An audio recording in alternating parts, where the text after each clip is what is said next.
जय हिंद। कैसे आप सभी लोग? आशा करती हूँ बहुत अच्छे होंगे। साथ ही आपकी जो फिजिकल की तैयारी है वो बहुत अच्छी चल रही होगी। आज के इस वीडियो में हम बात करेंगे उत्तर प्रदेश पुलिस कांस्टेबल भर्ती से जुड़े हुए कुछ ऐसे सवालों के बारे में जो इस समय हर अभ्यर्थी के मन में आ रहे हैं। तो जैसा कि आप देख पा रहे हैं कि कुछ सवाल लिखे हुए हैं, तो आज हम इन्हीं के बारे में चर्चा करेंगे। तो सबसे पहले बात करते हैं कि DVPST आपका कब होगा। तो अभी कुछ दिन पहले एक नोटिस आया था जिसमें DVPST के बारे में ये जानकारी दी गई थी कि जो प्रदेश भर में उपलब्ध मशीनें हैं हाइट और वेट मापने की, उनकी जानकारी मांगी गई थी। साथ में जो मशीनें ख़राब थी उनका जो विवरण है वो भी एक सप्ताह के अंदर मांगा गया था। यानी कि आपकी जो ये प्रक्रिया है DVPST के लिए वो बहुत तेज़ी से आगे बढ़ रही थी। लेकिन अभी एक नोटिस कल जारी हुआ है जिसमें ये बताया जा रहा है कि आपका जो DVPST होना है उसकी जो लिस्ट है वो भर्ती बोर्ड द्वारा नवंबर के 3rd वीक में, यानी जो नवंबर है उसके जो तीसरा सप्ताह है उसमें जो DVPST होने हैं उनकी लिस्ट जारी कर दी जाएगी। यानी आपका जो DVPST है वो नवंबर में होगा। इसके बाद बात करते हैं रनिंग कब होगी। तो देखिए, सबसे पहले जब आपका DVPST होगा तो उसमें कई अभ्यर्थी होंगे, यानी बहुत से, जो एक मानक है उससे ज़्यादा अभ्यर्थियों को बुलाया जाएगा। फिर जो लोग DVPST में पास हो जाएंगे उनको रनिंग के लिए बुलाया जाएगा। तो रनिंग के लिए ये जानकारी सामने है कि रनिंग में लगभग 3 गुना से ज़्यादा अभ्यर्थियों को बुलाया जाएगा रनिंग के लिए। जैसा कि आपको पता है कि एक बहुत बड़ी भर्ती थी पुलिस विभाग में, और इसमें कम से कम 35 लाख बच्चों ने फॉर्म भरा था, लेकिन 35 लाख का तो सिलेक्शन होगा नहीं। इसलिए जो ये DVPST है इसमें कुछ बच्चे बाहर होंगे।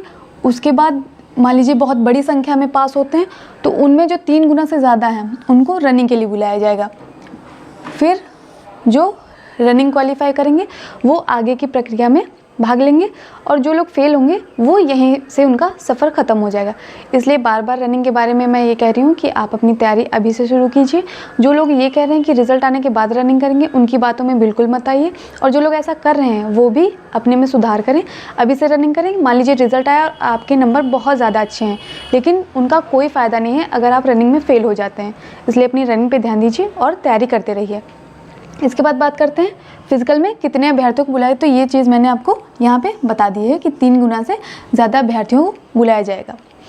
इसके बाद बात करते हैं कि यदि डॉक्यूमेंट्स में नाम और पता गलत है। देखिए, यहाँ पे कुछ सामान्य से सवाल हैं जो हम लोगों के साथ अक्सर होते हैं। जैसे हमारे जो डॉक्यूमेंट्स बनते हैं उनमें छोटी छोटी सी गलतियाँ होती हैं, लेकिन वो गलतियाँ आगे चल के बहुत बड़ा रूप ले लेती हैं। मान लीजिए आपके जो डॉक्यूमेंट्स हैं उनमें कहीं भी आपके माता पिता ये और आपका जो एड्रेस है उसमें कोई भी गलती है अगर, तो आपको प्रक्रिया में कहीं ना कहीं परेशानियों का सामना करना पड़ सकता है।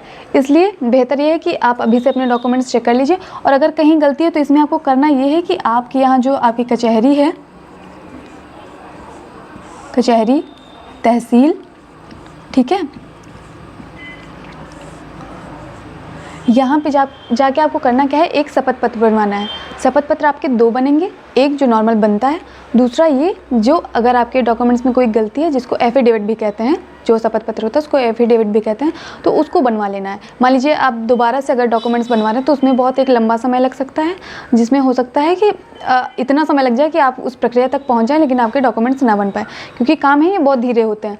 इसलिए आप एक शपथ पत्र बनवा लेंगे जिसमें इस चीज़ को मेंशन कर दिया जाएगा कि आपका जो नाम और पता है वो गलत है, लेकिन आपकी जो जानकारियाँ हैं वो उसमें सही ढंग से बता दी जाएंगी ताकि आपको आगे परेशानी ना हो। इसके बाद बात करते हैं कि जो पुलिस की नई वैकेंसी है। देखिए, ये एक दूसरा बहुत बड़ा मौका है उन लोगों के लिए जिनका मान लो इस वैकेंसी में सिलेक्शन नहीं होता है किसी भी वजह से। मान लीजिए पद केवल 60,244 हैं, जबकि आपको पता है कि जो ऑनलाइन आवेदन हुए हैं वो लगभग 35 लाख से ज़्यादा थे।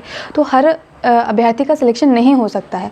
इसलिए अगर जिनका भी सिलेक्शन नहीं हो रहा है वो अभी से इस तैयारी में लग जाएं कि जो भी पद आ रहे हैं, और जो पद हैं वो लगभग 40,000 पदों पर भर्ती होगी, जिसमें कांस्टेबल, PSC, SI, इन सभी पदों को जोड़ के ये जो एक मानक है बताया गया है कि 40,000 से ज़्यादा ही पद होंगे।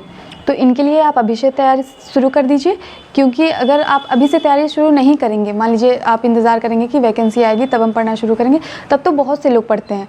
अगर आप अभी से तैयारी शुरू कर देंगे तो आप उनसे कहीं आगे होंगे। मान लीजिए जब तक वो पढ़ाई करना शुरू करेंगे इन भर्तियों के लिए, तब तक आप अपना कोर्स भी कंप्लीट कर चुके होंगे और आपने अभी एग्ज़ाम दिया है जल्द में, तो आपकी पढ़ाई काफ़ी बेहतर होगी। इसलिए अभी से तैयारी में लग जाइए। इसके बाद बात करते हैं अन्य। जैसे अभी भी बहुत से लोग इसलिए परेशान हैं कि रनिंग में बहुत ज़्यादा टाइमिंग लग रही है, हम रनिंग नहीं पूरी कर पा रहे हैं एक समय के अंदर। तो आपको करना ये है कि आप जितना हो सके प्रैक्टिस कीजिए, क्योंकि आपके पास अभी लगभग रनिंग के लिए 2 महीने हैं। लगभग 2 महीने हैं रनिंग के लिए, तो आप जितना प्रैक्टिस करेंगे उतना ही बेहतर होगा। आपकी क्षमता जो है वो बढ़ेगी दौड़ने के लिए, आपकी सांस नहीं फूलेगी। और इसके बारे में मैंने पहले भी बताया कि आपके सांस फूल रही है तो आप एक्सरसाइज कीजिए, धीरे धीरे दौड़ना शुरू कीजिए, उसके बाद स्पीड बढ़ाइए। साथ ही आपको अपने खाने पीने पर भी ध्यान देना है, क्योंकि आपका जब DVPST होगा तो उसमें आपका हाइट और वेट दोनों ही चेक किए जाएंगे, इसलिए आपको इन सब चीज़ों को साथ में लेकर चलना है। इसके बाद बात करते हैं, कुछ लोग इसलिए परेशान हैं कि मेरे नंबर इतने हैं, मेरा सिलेक्शन होगा कि नहीं होगा। तो इन सब चीज़ों के लिए अभी परेशान होने की ज़रूरत नहीं है। मान लीजिए आंसर की आ गई है, आप चेक करेंगे तो आपको खुद ही अंदाज़ा लग जाएगा कि आपका जो नाम है वो लिस्ट में आएगा या नहीं आएगा। इसके बाद बात करते हैं रिज़ल्ट और मेरिट लिस्ट के बारे में। आपकी जो रनिंग है, आपका जो यानी फ़िज़िकल होना है वो दिसंबर में होगा। दिसंबर में आपका जो आखिरी सप्ताह होगा उसमें आपकी रनिंग होनी है। उसके बाद आपका जब रनिंग हो जाएगी उसके बाद आपकी मेरिट लिस्ट जारी होगी। तो मेरिट लिस्ट जारी होने में काफ़ी समय लगता है, इसलिए क्योंकि आपकी जो रनिंग है वो एक दिन में तो हो नहीं जाएगी, रनिंग में भी काफ़ी टाइम लगता है। उसके बाद आपकी मेरिट लिस्ट जारी होगी। फिर रही बात आपके मेडिकल और ट्रेनिंग पे जाने की, तो रनिंग होगी, उसके बाद आपका मेडिकल होगा। फिर जब आपकी मेडिकल आपका हो जाएगा उसके बाद आपका जॉइनिंग लेटर आता है। तो उस पूरे प्रक्रिया में भी लगभग 1 महीने का समय लगता है, जो आपका मेडिकल के बाद का समय होगा। यानी उसमें होना क्या है, आपका जॉइनिंग लेटर आएगा,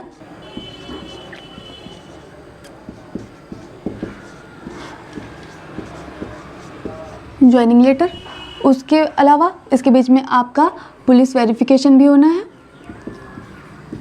ठीक है, पुलिस वेरिफिकेशन भी होना है। तो इन सब प्रक्रियाओं में लगभग 1 महीने का समय लग जाता है। बाकी आपको वीडियो कैसी लगी आप कमेंट करके बता सकते हैं, और अच्छी लगे तो शेयर कर सकते हैं। बाकी आपको किस बारे में जानकारी चाहिए आप मुझे कमेंट करके बता सकते हैं। बाकी नेक्स्ट वीडियो में आपको जो उत्तर प्रदेश पुलिस कांस्टेबल का मेडिकल होता है उसके बारे में बताऊँगी। जय हिंद।